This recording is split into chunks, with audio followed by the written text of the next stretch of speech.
soon.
Hi folks, good evening everyone. I'm just going to just ask somebody to confirm if they can hear me or not. Yep. Yep. Yep. Yes. Oh, thumbs up, that's great. Yes. Thank you very much. Okay, listen folks, thanks very much for coming online. These are some good numbers this evening. The plan is to not keep you too long here, but to, in terms of the actual presentation itself, but to give enough time for question and answers as well. I fully accept, however, that a lot of the discussions we'll have following this session this evening will be very much about your individual child and their pathway options and course choices and questions that are very, very specific to them. And I'll say more about that later in the session as to how we can have those conversations going forward. This evening I've got some members of the senior management team as well. So I should have David Dalgleish, and who's the deputy, and also Carol Livingston. I don't know if I've got Luke McAllister here. Going through the list. But if you guys want to just say hello, or pop on the camera if you want, please feel free to do so. Hi, good to see you.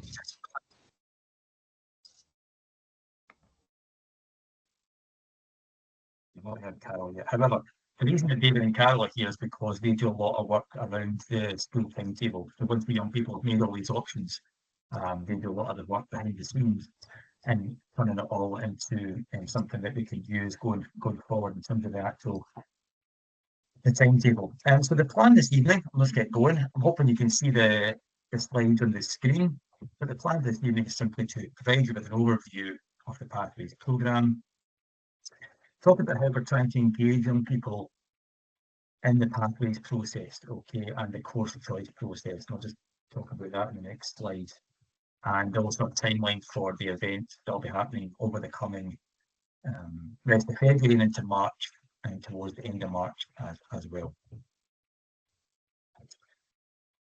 In terms of the feedback from the Pathways process from last year, we asked over 800 young people as part of our annual survey to respond to the question that to what extent were they given the good advice to make choices about taking the subjects that are right for me.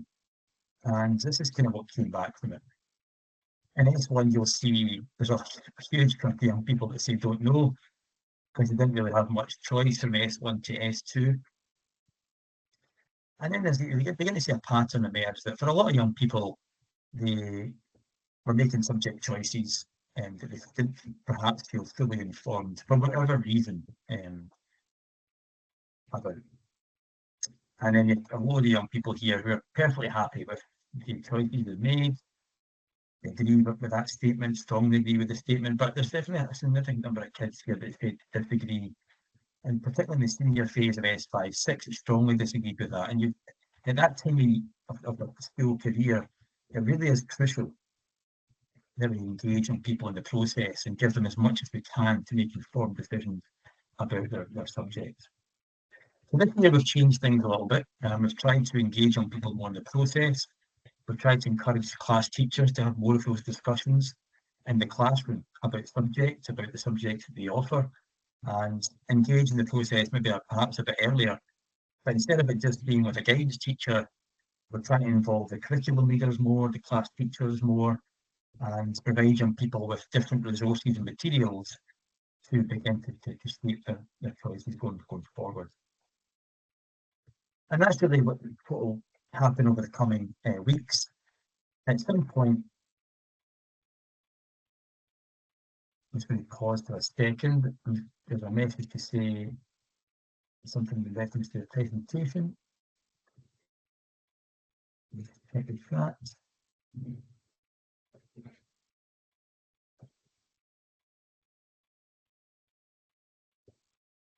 James, it might be yourself, and what I'll do though, I will say to you, it will be recording this particular presentation. We've managed to get the recording function working. Hopefully, at the end of this meeting, I'll be able to share it with you as well. So I'll continue where I left off. So we have the key dates, and what will happen is once a young person has received information, they've access to the pathways website, they will then have the opportunity to have a conversation about their pathway and some of the choices that we're going to make. But they'll have that conversation with not only their guidance teacher or their pupil support leader, but also with the curriculum leaders as well. So the plan is that we will have everybody together in a room. They'll be in the library for a lot of young people. They'll come into the library and they'll be selected by one of the CLs, the curriculum leaders, to have a conversation with pathways. But during that conversation, they'll then have the opportunity to go and discuss subjects with the experts in the room, with the other curriculum leaders who can advise them accordingly as well. I'm going to say at this point as well, just to reassure you that we will put in deadlines as such. But what is absolutely key to this is that we don't rush the process. And what we're saying to the young people is that through the process, that you take as much time as you need. But a lot of the young people, they will make decisions on that day when they come along in their year groups.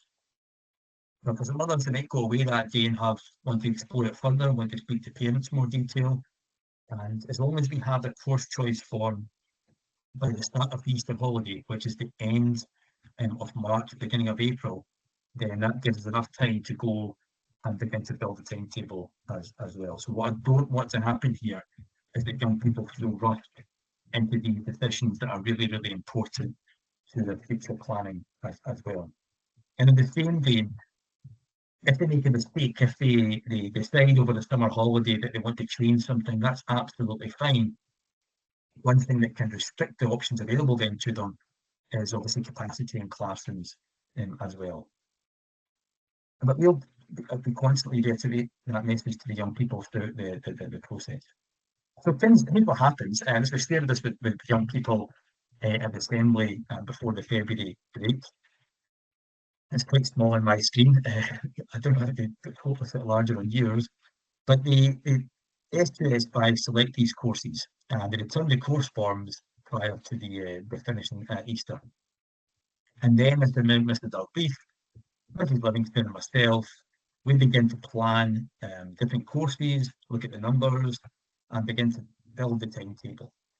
And from there then, the timetables will be issued during the third week in May, so middle of May, with a view to the new timetable for the majority of young people starting at the very end of May or at the start of June for the senior phase learners who have been on study leave.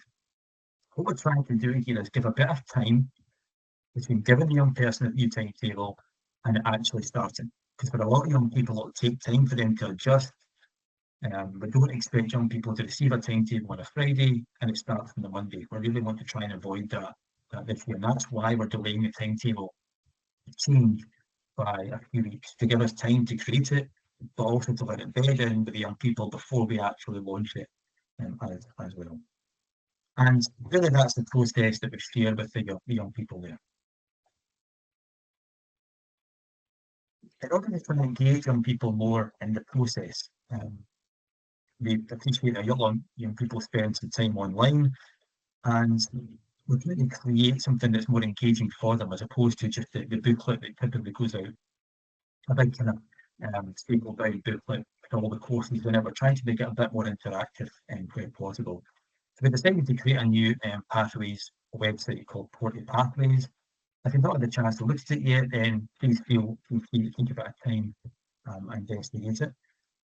I certainly already from the numbers coming through and the hit rate on the website, it's proven to be very popular. I've got experience of doing this in the last 2 schools in terms of engaging young people in the course process, but it seems to be a lot more popular here, which is really promising and really positive amongst both parents and young people. So in the last week, we've had over 5,000 hits to the website already, and people are exploring a range of different pages on there. There's details and videos in some of the pages, although I appreciate there's not videos on all of them just yet. We are working in the background to do that and continue to update it. You can access the course choice forms. There's a bit of blurb as well about the process. There's course information for all of the courses. Again, we're adding videos constantly to this, and the young people seem to be enjoying some of the videos as well. And then there's specific information. So here's Mr. Hoyles in English talking about advanced higher English, and there's detail in there, the written information, but also I think, as I said, young people seem to enjoy some of the videos. And the idea is that we'll make them available via YouTube also, so that young people who do not have English as a first language can see the transcripts of those videos and subtitled video versions as well. So that's all coming, and we're working on that at the moment. I would encourage parents to go to the main page, and you'll see the menu option on the far side now, called Parents Carers page. And on there, you'll see again a bit of blurb about the guide and how you can help to support your child with it, with the key information. But there's also some extras in there, and I added one during the February break to try and help you as a parent to understand how the current course choice options kind of link to what's gone before.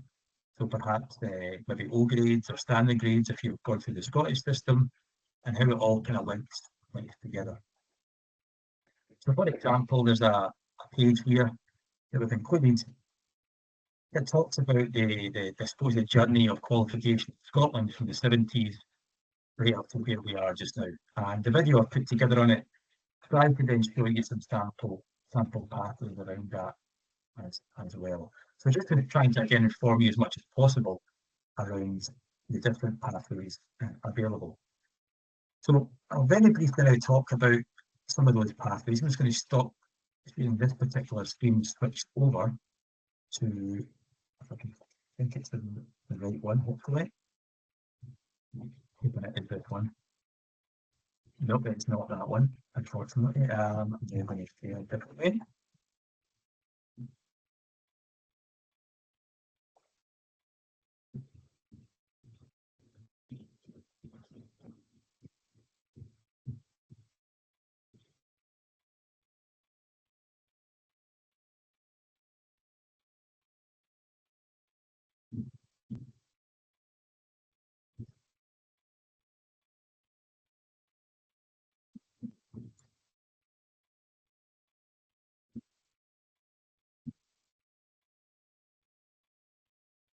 I'll try and do it this way.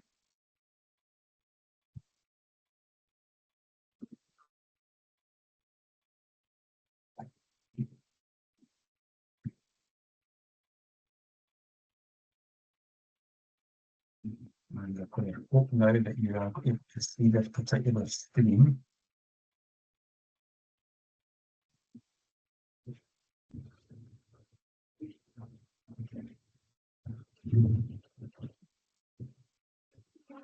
Now, listen to tell me here if you're going to see this or not. I'm hoping you're seeing a screen with a black PowerPoint presentation in it. No, we're seeing your desktop just now. Oh, you're still seeing that. That's disappointing. Can I just check now what you're seeing?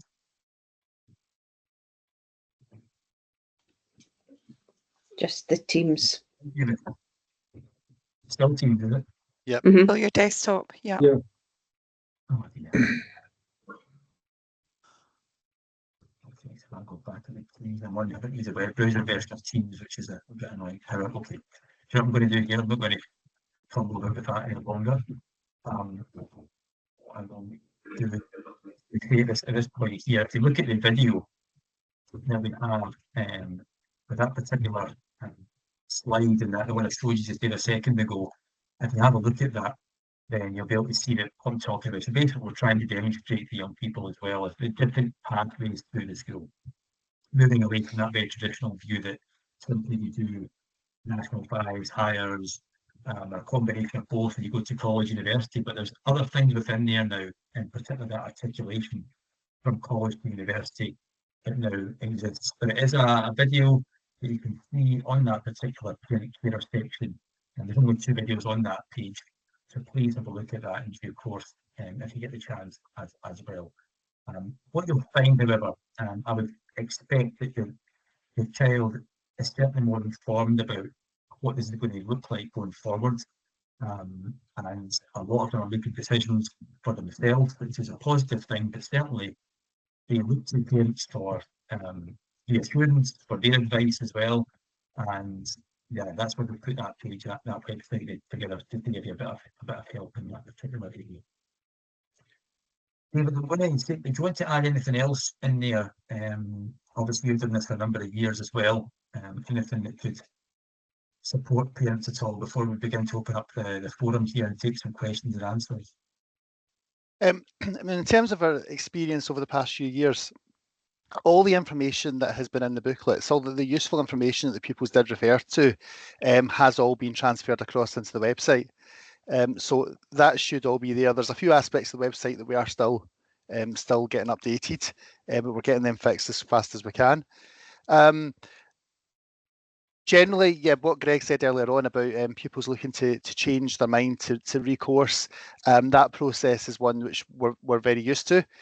Pupils have been recoursing over the past few years, and we're certainly quite happy for them to continue to do so, and also to continue to engage with yourselves to make sure that we're getting these choices right for our young people moving forward. Obviously, the most common one is obviously if you've got the S5 choices just now, or S4 as well, that can obviously be strongly influenced by the exam performance. Yeah. So we operate a recoursing days, we call them, towards the back end of the holidays sometimes and into the start of the next session as well, to give young people opportunity to change things. So we always build a bit of capacity in where possible to allow for that flexibility in August and September. I have had young people changing courses as late as October and still being highly successful, depending on the course and their kind of prerequisite results as well. Okay, at this point, David, I'm just going to open the chat room up. If anybody wants to be brave, bonus points for use of the camera, use of the mic. People that you know me will be sick of me saying that. And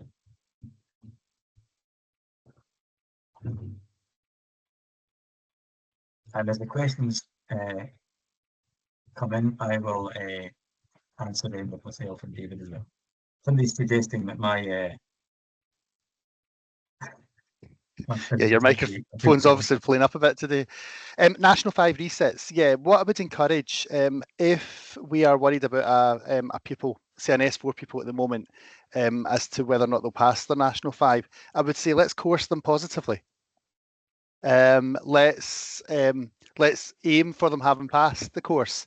Let's course for them to progress, and then if they haven't managed to pass the course this year, then we can look at the reset in the coursing day.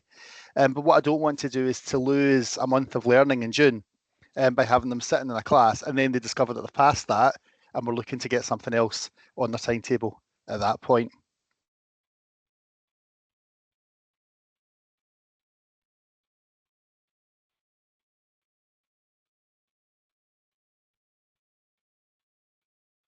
S3 into S4, the question here, can biology be dropped, for example, for chemistry at the end of S3? Obviously, we want their S4 learning to build on their S3 as much as possible. However, if a pupil is finding as they're going through S3 that they're really they're not enjoying one of the subjects and they feel as if they need to take a change of direction, then that's something I would encourage them to discuss with me. If it's a current S3, I'd certainly encourage them to come and discuss it with me just now, and we can see what we can do. We want to try to make sure that they're setting the right exams. So if a move across from one science to another is right for a young person, then we'll look to facilitate that if we can. I can pick up the next one from Maggie. It's a good question. Yeah, I think traditionally that young people are required to pick one area from each, one subject from each curriculum area. That's no longer a requirement. So when we operate what we call free choice, we do mean it is free choice across the curriculum for young people. And again, having done this before, what you'll tend to find is that young people will then perhaps drop maybe only one curriculum area. It's quite unusual for young people to drop two curriculum areas. So for example, a young person can do 3 sciences and not do a technology, or they can do 3 social subjects and not do a science as well. So yeah, absolute flexibility with that. Taking on Colin's question next, how many of the chosen subjects will they be examined in? Our intention is all of them. So S4s are sitting maths, English and 5 other subjects. We'd be looking for all of them to gain a qualification at the end of the year, so 7 qualifications. Now, not all qualifications involve exams at the end of the year. Some are assessed entirely through through continuous assessment, but we'd certainly be looking to get those 7 qualifications for our S4s, and qualifications in all 5 of the subjects taken by our S5s and all 4 or 5 of the subjects taken by our S6s. And just in terms of the health sector, yeah, thanks, Richard. That's one of the ones which I've sent to the web team. We're just looking to get that one updated, so that should be with you shortly. Yeah, I've stuck a wee message. I know Science are recording tomorrow. I was chatting to Hardeep, who's a CL, and they were prepping their videos. They're going to join the party as well. Jim, a good question as well. Young people don't have to do 5 hires in the 5th year. No, they've got flexibility with that. If a young person's achieving 5 or more national 5s in their 4th year, then typically they would go and just progress in a lot of those areas into the 5 hires. But it's certainly not a requirement. Leah's question about a few wee differences between what's on the website and what in some of the forms that the young people have been having. There have been a few kind of last minute updates, and I apologise about those wee discrepancies. We're trying to make sure that what's going on the website is kept as up to date as possible. In terms of some of the subjects that have been merged within CDT and within the FTT departments, there's been a wee bit of work to bring together the practical woodworking, craft and design courses and the practical cookery and the health and food technology courses, so that we make sure that when the pupils are moving into S4, they're better informed as to which of those particular subjects is best for them. So we're bringing those 2 courses together in each of those subjects. If you want to get any more information about that, I'm quite happy to have a specific conversation with anyone interested there. And Norma, your question regarding that fast hire, absolutely. There's probably not enough of that, and I'm sure you'd agree, David, within the Portobello. We want to actually encourage young people to be certainly broadening their curriculum, particularly S5 to S6. And often what we'll look at is perhaps a prerequisite in a similar subject. The classic one, if a kid can do higher English, then as far as I'm concerned, they should be able to access all of the social subjects, RME and so on as well, because they've got that core literacy skill. So it'd be a case-by-case basis with them, but certainly I wouldn't shy away from crashing hires, particularly when they're looking to apply for college and university as well. And Norma, again, if any questions are, just get in touch with us and we can look at the specific example in there. In terms of... Sorry. Do you want to pick up Rebecca's, and then I'll pick up Ruth and Joe? Yeah, I can answer that as in S4 as S4 head. The PE and RME continue their 4 subjects, Rebecca. So what you'll have in the curriculum is that they will do 7 subjects, 4 periods a week, but then the other time will be spent in their core areas. So it's PSE, RME, and PE, and we're required to give every young person up to 4th year those 2 periods of PE as well. To answer Ruth's question about psychology in S4, that was an omission from the original sheet. Psychology is continuing into S4. We're not able to offer it for S3s this year. I know a few people have asked about that, but it is continuing for the current S3s into S4. So that has now been put onto the sheet. Apologies for that error. The question about the senior coursing and the asterisks, we've done quite a bit of work within the local area to better plan for collaboration between the schools. We want to try to reduce the number of times when pupils are looking for subjects and then being told we're not able to deliver on those. So there's been work done to line up the timetables so that classes are coming at the same times, so that where pupils are looking to go out to other schools, there's less disruption to the rest of their timetable. And we've also done a bit of work to plan around some of the advanced higher courses, so there's a bit more certainty moving forward. Now, part of that has meant that we now know roughly what, or hopefully, which advanced hires will run in each school, and that's why some of the courses are marked with asterisks.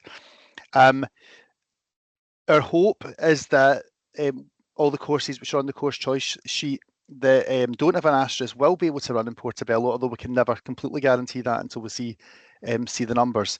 But by having some of them allocated with the asterisk, the intention behind that is that we're better placed to be able to deliver on the rest of the courses within the school. I hope that gives as clear of an answer as I can at this stage. I'll know a bit more as we go a bit further into the coursing process. Well, Maggie, your question here around the I can pick up the next 2 actually, David. Yep. From Maggie regarding psychology, yes. So if your child would wanted to do that in 4th year, it's perfectly fine to start psychology in S4. It doesn't need to start in S3. So what you'll see in the course choice sheet is that will be an option for her going forward, and she would then drop some of her S3 subjects in order to pick up that psychology pathway in S4. As well, perfectly fine to do that. Particularly those of the standard grade generation that are online tonight. You remember the days you were locked into these subjects and it was S3 and S4, that was it taken care of. There's a lot more flexibility with that nowadays. Achievement level, to answer your question, Scott, and that does determine whether pupil sits National 4 or National 5, but that is one area that we've done a lot of work on over the last few months. And what we have, we believe we've got a curriculum that can provide every young person with the opportunity to maximise the level. For example, previously, a lot of young people were doing National 4 hospitality or National 4 practical woodwork. They're now doing National 5. So with some adjustments and with some of the pace of learning and making some improvements there, we've been able to push that on. We also have a range of vocational-based qualifications that are pitched at National 5 level, that are often the assessment is different. So it's in-class assessment as opposed to external. So in terms of us creating that curriculum for the child, we'll be looking at opportunities where we can maximise the level for them through that as well. And it is decided pretty much by the teacher, but working with the pupil as well. A number of young people, a lot less this year, would change from a National 5 to a National 4 through the year. But we're really trying to limit that and encourage them to provide extra support through the Study Late programme, through the after-school study, and all the provision in place to try and maintain that National 5 target. Coming to Colin's question, Greg's kind of answered a lot of this already. That obviously we are looking to provide opportunities for pupils to pick crash hires, to sit hires in subjects that they haven't done National 5s in. That's the main part of the reason why we're looking to have the curricular leaders involved in the coursing process. so that we can have those conversations with the young people and make sure that it is the right decision for them. But we'd ask that they just complete the form as normal, and they would have those conversations on the day. And hopefully that's something we'd be able to support. And furniture making, to pick up Hillary's question, with our young people in S4 sitting the National 5 woodworking, the furniture making course is providing another opportunity that's different to the National 5 woodworking, so that our pupils in the senior school can sit a course which takes and develops their National 5 woodworking skills and takes that down another avenue. We'll be getting some more information on the furniture making up onto the website in the next couple of days. A couple there, David, regarding because you obviously deal with college. Obviously, some of the college offers will be late in coming through, and how that impacts on their choices. I'll let you answer that one. And the next one's about the travel time. Between the East and West Edinburgh for the college and West. So to answer Shirley's question, obviously we've got no control over which pupils get accepted onto the school-college partnership. However, we do have quite a high success rate with our pupils being accepted onto the courses, and we know when those courses will run. So one of the options on the form is for a college course. Obviously, an application still needs to go into college if it hasn't already happened. But what we do is we timetable around about the college on the assumption it will be successful. And then obviously if it isn't successful, if they don't get that choice, then we would look to do some recoursing within the school. But we put them into a college class, if you like, so that we can timetable round about that, making sure that we don't put other classes when they would have college. And yeah, when it comes to pupils travelling across the city, obviously we try to minimise that with any arrangements with other schools. We'll try to make sure we're using schools at this side of the city as possible. But with the college, we've got a wee bit less control over that, and sometimes pupils for the college have to travel to other campuses. And where pupils have got that arrangement, we build that travel time in to the times that they're allowed to leave school, making sure they've got a chance to get there and a chance to eat within that as well. We timetable carefully round about that, because we know that on a Tuesday and a Thursday, there's significant numbers of pupils who are going off to college. And within that, there'll be quite a few who'll be travelling to other sites. So we look carefully at what classes we're putting before in the period before lunch, so that we're not having too big an impact on the other subjects, particularly for the S5s and 6s. A few kids trying to leave at 10:30 the other day, David. I don't know what college they were going to. Yeah, I think they've maybe been chancing it a wee bit. trying to skip their English, I think. Jenny makes a completely valid point here about the rationale about moving to a completely free choice and not putting in that restriction. Jenny, in part, I suppose, I don't know if you went through the Scottish system, but for those that remember the days of timetabling, you kind of had to pick things from columns. Certainly what I remember from school. Luckily now we've got some nice bits of software and things that can do these sort of things for us nowadays. But the point you made about then obviously the concern is that your daughter would put a narrow selection of courses. I completely accept that. What we're trying to do with the timetable and the rationale for it was to ensure that it was meeting the needs of as many kids, as young people as possible. I'll give an example. That in S3, we have about 100 kids doing photography, because on that column choice of art, drama, music, or photography, they didn't want to pick anything from there, and they ended up doing photography. Now, some of them really enjoy their photography, which is absolutely fine, but we do want to get young people into subjects, into departments that they want to be in. I don't want young people telling me halfway through the year that the only reason they're picking that subject is because they had to do it. They had to pick something from that column. So I don't want to put in restrictions. In terms of ensuring that they don't obviously get too narrow with their curriculum, certainly we can have a conversation around that and look at different options for them as well.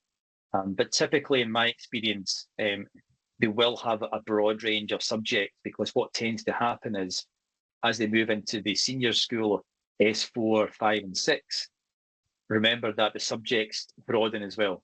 So, for example, there's subjects that exist in 5th and 6th year that you won't see in S3, 4. So it's not just a case of that linear progression for a lot of kids. Some of them do digress into other areas of the curriculum as well. And I probably you'll see more of that over the coming years.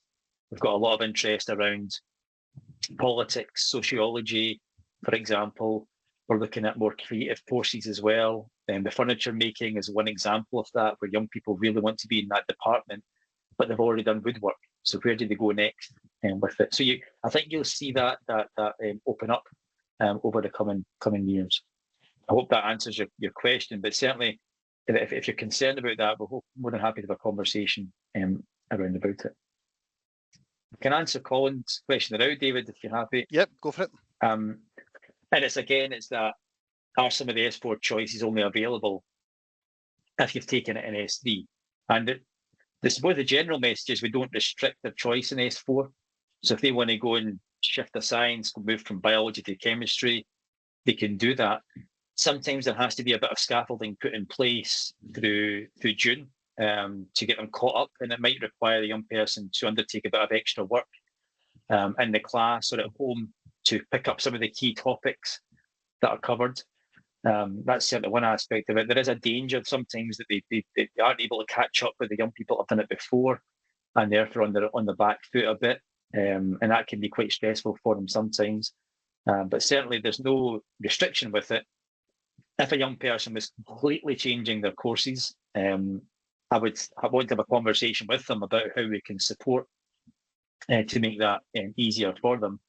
But certainly there's enough breadth in S3 that it shouldn't be too narrow for them moving to S4 as well. But again, you'd be looking at that as they're beginning to make choices and have a conversation about it. If I pick up Lisa's question, so the decision taken to do National 4 and National 5, that decision is taken as late as possible. It's taken after the prelims.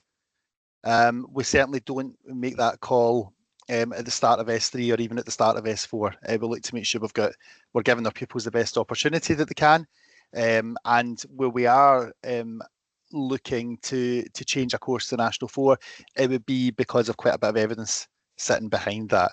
But as much as possible, we want our young people sitting National 5 qualifications. Duke of Edinburgh. Most of our pupils do Duke of Edinburgh as an extracurricular. So they do that out with their school time. And we see that for a lot of our young people as being the best way of them maximising what they're getting out of their school experience. There are some pupils who go through a more supported route with Duke of Edinburgh, and that is generally done through third year, so that it's not impacting on their fourth year attainment. But for the majority of our young people, they set their Duke of Edinburgh out with school time as an addition to their subjects. I can pick up on some nice feedback from Maggie. Point from Jane: can your daughter do higher and advanced higher arts? I've never had that before, Jane, simply because it just wouldn't count in terms of the progression. I have had young people do higher arts and do portfolio work as well, so we can supplement their higher art with some portfolio design if their intention is to go into art college. So while I probably wouldn't advise doing higher and advanced higher art, I would probably advise doing higher art and maybe doing creative thinking in there, or do some extra work in the department around portfolio. Jane, that'd probably be the conversation to have offline in terms of what that might look like going forward as well. And it might be something that's very bespoke as well. It's worth saying that for a lot of the S5 to S6, they want to do other things with their time, supporting classes, going work in primary schools, and it becomes very bespoke at that level as well. To answer the questions from Jane and from Ailes, because they're both they're both related. I'm assuming, Jane, this is relating to people in the senior school. One of the pieces of work we did last year, and we're looking to carry this on next year, is bringing together the timetables for S4, 5 and 6. Now, so that we can offer more National 5 choices to pupils in the senior school as well. So if pupils are looking to do a National 5 course that's not listed on the sheet, but is one that we offer within the school, then it's something that we can certainly look at, just using that timetable alignment, that merging of the timetables to allow it to work. So I'm happy to have individual conversations with people around about that. And psychology is one of those areas where we can do that. We can bring together senior pupils into the National 5 course. And the following question subject form for S2 to S3, there are loads of copies of the coursing forms attached to my door in my office in the school, so the pupils can come and collect one at any point.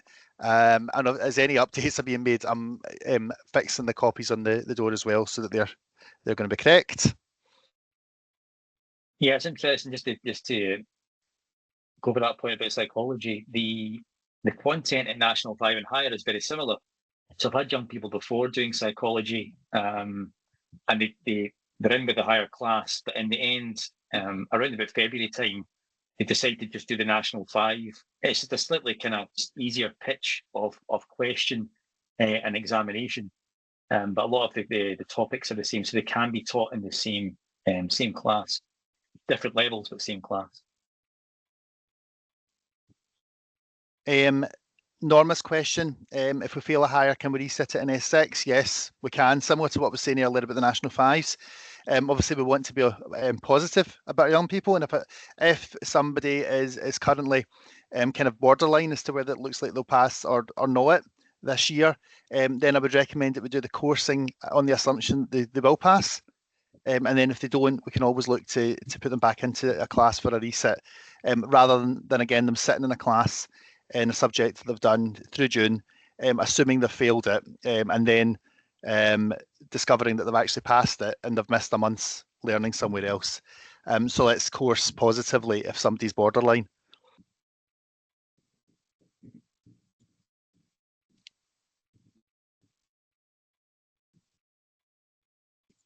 Sorry, David, I'm just getting caught up here with some of them. So nice point there from Maggie, and that's ultimately the what we're trying to do is get more young people together in classes and doing subjects that they want to be doing. It's not. I deal with it every day. It's not good for a young person if it was a miserable experience. I'm sure it wasn't it wasn't too bad for the teacher, but it can be disheartening for the child if it's a day they don't look forward to. When they've got a couple of subjects in there that they want to be, you want them really thriving with the subject choice process as well. Jane, the psychology question is for S2 going into S3. So David, just to confirm, I'm right in saying that the psychology pathway now kicks in at S4. Yes. Yeah. So we'll need to look at that. I think it's appeared on the S3 bit of the website. We can look at that. But Jane, just to confirm there, that it is an S4 pathway. So your child can select their subjects into S3 and then pick up that psychology into S4.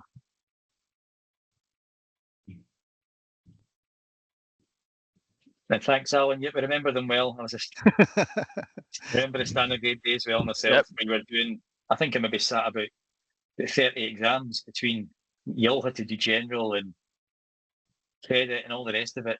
It was crazy what we're doing.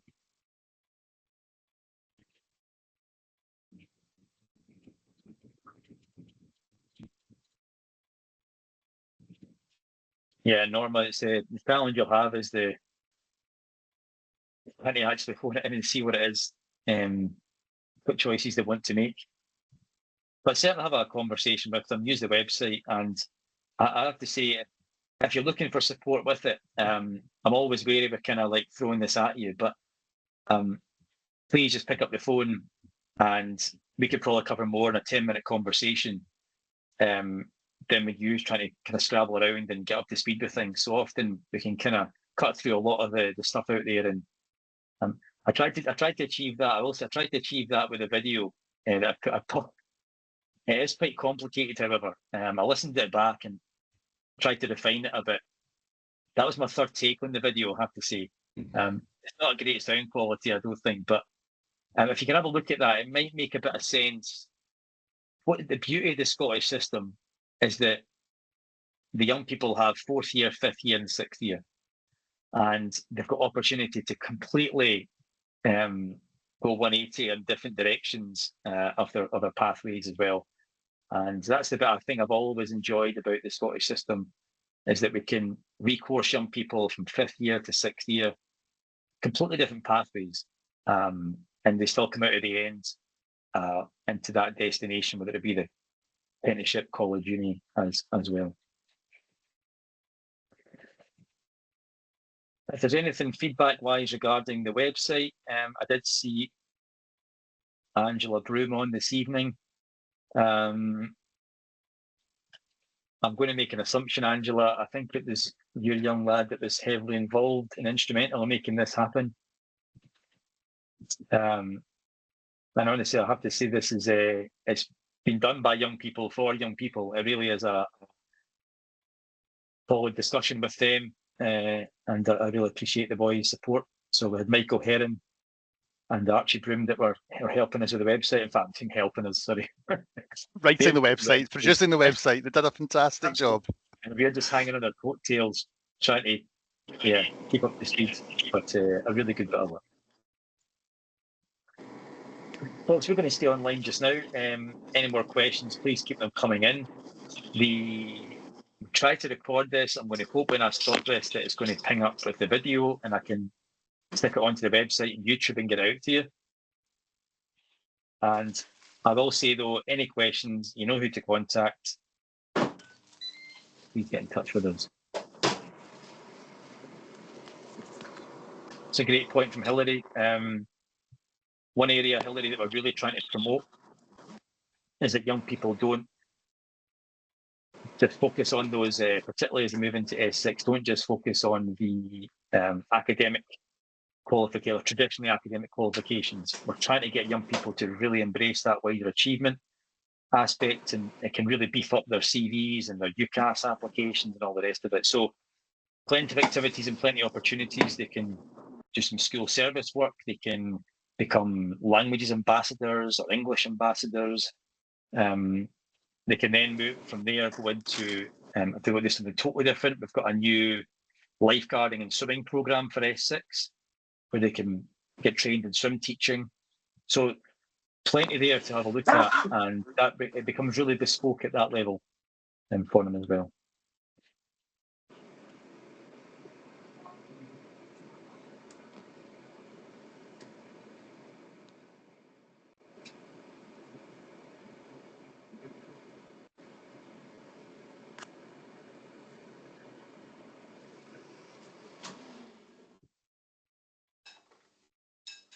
So Catherine, yeah, the S3 is for subject. So certainly contact Mr. Dalgleish if your young player wants to have a conversation about it. They'll be speaking to pals just now. They'll be speaking to their teachers.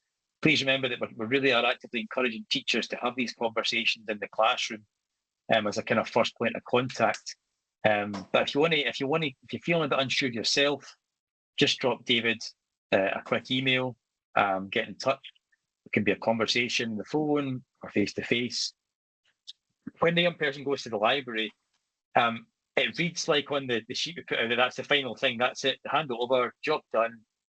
It's actually not that. For a lot of young people, it will be, because they've settled in, they're perfectly happy, and that is the majority. But for a lot of young people, that'll just be the start of the conversation. And what they'll be advised to do is, if they're unsure with things, is to go and speak to the other CL, go and speak to the department lead for that, go and speak to the teacher that made the video. So really that's just part of the process for a number of them. For some young people, this takes weeks to finalise. And actually, even by Easter, it's still not finalised. They've still got one subject that they still want to do. And during the Easter holidays, we're getting emails to say they've changed their mind here. it's just par for the course, and it's what we expect. So whether it's whether on that day they're bringing the finalised form, or they just want to speak to somebody at that point, then absolutely fine. To answer, particularly seniors, we don't want to stress them out. I've got fourth years now who are really prepping for the final exams, and fifth years. And then the key bit here is the fact we don't add this extra stress on them. This is just something that's happening, it's going on, but the focus has got to be the exams. to answer Hillary's question, can they still sit National 5s and S6? Absolutely. There's no issue with that at all. And helping students with their university applications, the PSE programme in S6, a lot of that is geared towards preparing pupils for their next steps, and for many of our young people that is university applications. If parents have got questions, who's the best person to contact? It'll be their year head. So that would be Mrs. Bullock or Miss Livingston for pupils currently in S2, myself for pupils in S3, Greg for pupils in S4, and Luke McAllister for pupils in S5.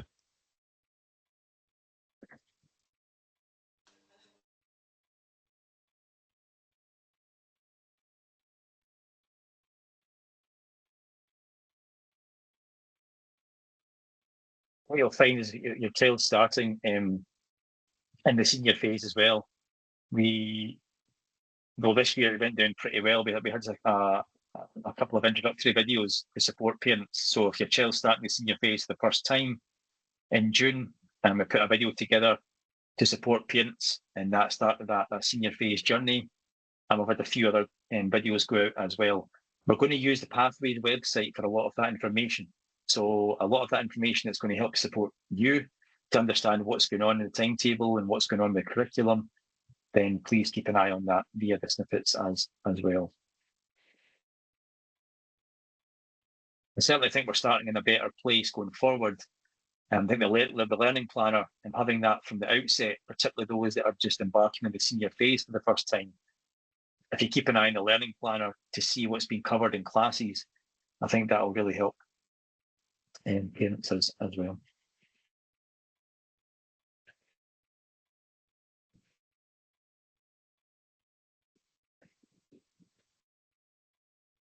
David, I think we're up to speed with the questions online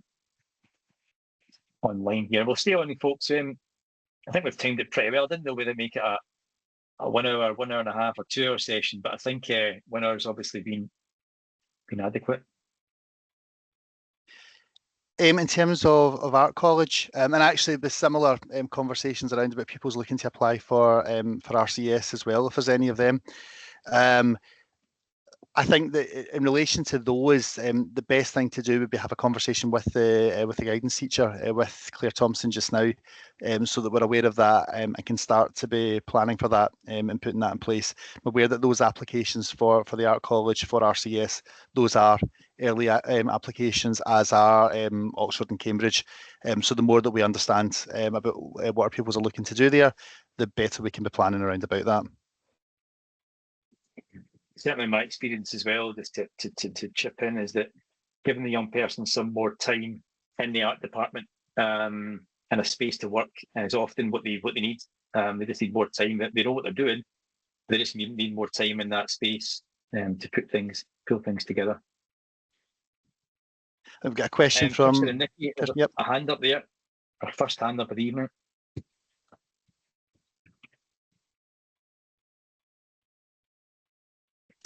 Hi there. Sorry, we're coming right in at the end. Don't worry. We had a question which is about language choices. I've got a S2. We were told when he joined the school that he speaks German, which is obviously not a language offered at the moment. But it was suggested in the language department that we might be able to go forward for the exam without necessarily having gone through the teaching pathway. Is that still something that Portobello does? Yeah. We support pupils, particularly where pupil has got another language that they're fluent in. we've got contacts in other schools. Mr. McCullough's got quite a few contacts where he'll work with teachers in other schools to ensure the assessments are undertaken. And we've had pupils being assessed and passing very well in German, particularly. So yeah, that's certainly one that we can support with. And this wouldn't, can I clarify, this wouldn't take up one of the subject slots? No, this would be in addition. It'd be done over and above the other subjects that they'd be doing. And just out of interest, is this the case for other languages as well? I mean, if you're fluent in a language, but the school does teach it, would it be the same or would it be different? Yeah, we've had bespoke arrangements for pupils looking to do that in the past. So if it's languages which we teach in the school, that's something which we can obviously facilitate very, very easily. And we'd be happy to have individual conversations with people with regard to that. With some other languages, with Urdu, with Arabic, with Cantonese as well, we have got arrangements with other schools to support with the delivery of those over and above as well. So yeah, there are various different languages that we can support with in addition to the subject choices. That's extremely helpful. Yep. So should we liaise directly with the languages department on this, or? Yeah, particularly if it's German. Yeah, if it's German, I'd liaise with Mr. McCulloch on that, because that's one that he's quite experienced in managing. Okay, thank you very much. Actually, same theme there, David. Just to clarify to the parent, how early can they sit the language exam? I'm just putting in Andrew's email address there for you, just so you can get in touch with him. You can sit the exam as early as you want. I've had young people sitting exams in the end of S2, been highly successful. So if you feel that, Elvira, that perhaps your child wants to have a shot at that in an earlier stage than the rest of the young people, then more than happy to have that conversation as well. Again, what I would say to discuss that is contact Andrew. Andrew's really, really good, and he has a very, very good understanding of the process. He's been through it a lot before with different young people. So I'll give him a contact, and we'll make him aware that you're going to get a few emails through regarding it. But he'll be delighted that, to have young people embark on core qualifications at an earlier stage.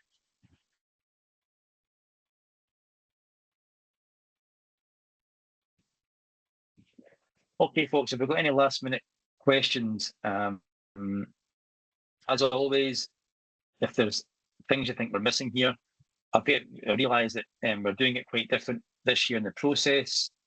Normally we'd invite you all to the school to sit in the arena and to sit in the auditorium and get a presentation, but it's very difficult. I think what we're trying to do is engage the young people a lot more in the process, whilst giving you supports to help your child. But any feedback at all is well received. And if there's no more questions coming in, we'll probably wrap up in the next couple of minutes, folks.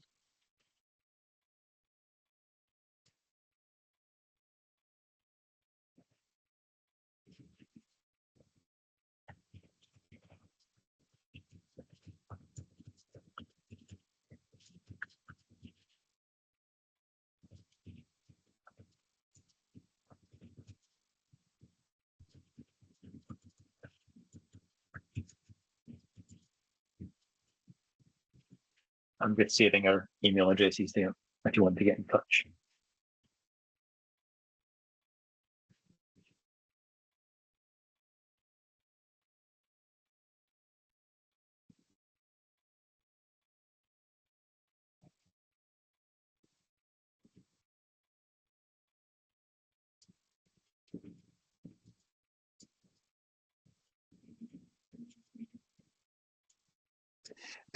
For S2 going into S3, what I'll do is I'll drop Laura Bullock's email address into the chat as well.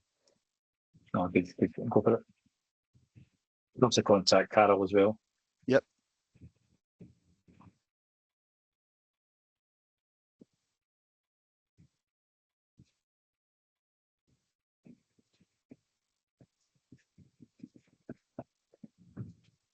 Okay, folks, David, Carol, thanks very much for coming along and supporting this evening. To everyone else that's joined, thank you very much for taking the time. And as we always say, just please get in touch if there's anything. And good luck with the course choice conversations. As for us, it's a really exciting time of year. I love this time of year when we're really sitting down and asking great questions for the young people regarding career pathways and choices and so on. It's a real privileged position to be in as young people planning their future. But I do understand it can be quite a stressful thing as well. So please don't start it all yourself. Just get in touch with us. I'm going to mute my camera now and mic, and I'll wrap up in just the next couple of minutes, folks. Take care. Thank you very much. Thank you. Thanks very much.